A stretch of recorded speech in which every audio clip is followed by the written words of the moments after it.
कानून व्यवस्था पूरी ध्वस्त हो चुकी है और उत्तर प्रदेश ने ऐसी लूट कभी नहीं देखी होगी। हर स्तर पर लूट है। बज चुकी है चुनावी रणभेरी, अब होने वाला है शंखनाद। बिछ रही है चुनावी बिसात, किस करवट बैठेगा सियासत का ऊंट। नेता नहीं जनता तय करेगी किसकी बनाएगी अपनी सरकार। चुनाव से पहले चुनाव की बात, हर दावेदार से कराएंगे आपकी मुलाकात। भारतीय जनता पार्टी लगातार इस बात का प्रचार कर रही है कि विकसित भारत बनेगा। क्या विकसित भारत किसानों की बिना आय बढ़े हो जाएगा? हमारे देश की अर्थव्यवस्था तभी बेहतर होगी जब हमारा किसान और गरीब खुशहाल होगा।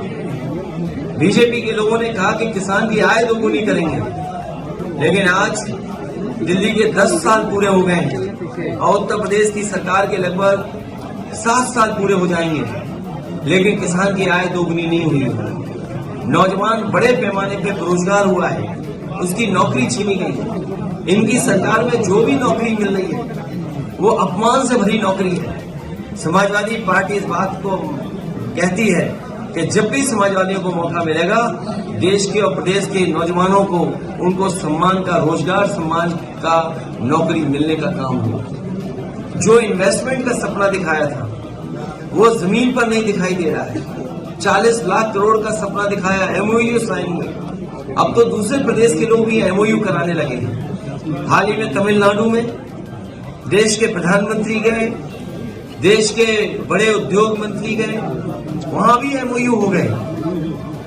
अब सोचने की बात यह कि क्या उत्तर प्रदेश में जो एमओयू किए थे वो जमीन पे आ रहे हैं? और जिन इंडस्ट्रियल पॉलिसी के तहत इन्होंने इन्वेस्टमेंट मांगने के काम किया था, क्या उन इंडस्ट्रियल पॉलिसी के तहत योजनाएं जमीन पर पहुंची हैं? क्या उनको इंसेंटिव दिए गए हैं? जब बजट में इंसेंटिव का पैसा नहीं था या इंसेंटिव के लिए कोई बजट नहीं था, तो फिर इन्वेस्टमेंट क्या आया है? कानून व्यवस्था पूरी ध्वस्त हो चुकी है और उत्तर प्रदेश ने ऐसी लूट कभी नहीं देखी होगी। हर स्तर पर लूट है, चाहे वो थाने हो, चाहे वो तहसील हो या कोई विकास कार्य हो रहा हो।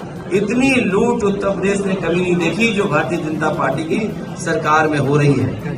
इतना भेदभाव, इतना अपमानित करने का माहौल, कोई सुनवाई किसी की नहीं है। इसलिए आने वाले समय में ये हम सब लोग मिलकर के भारतीय जनता पार्टी को सबक सिखाने का काम करेंगे।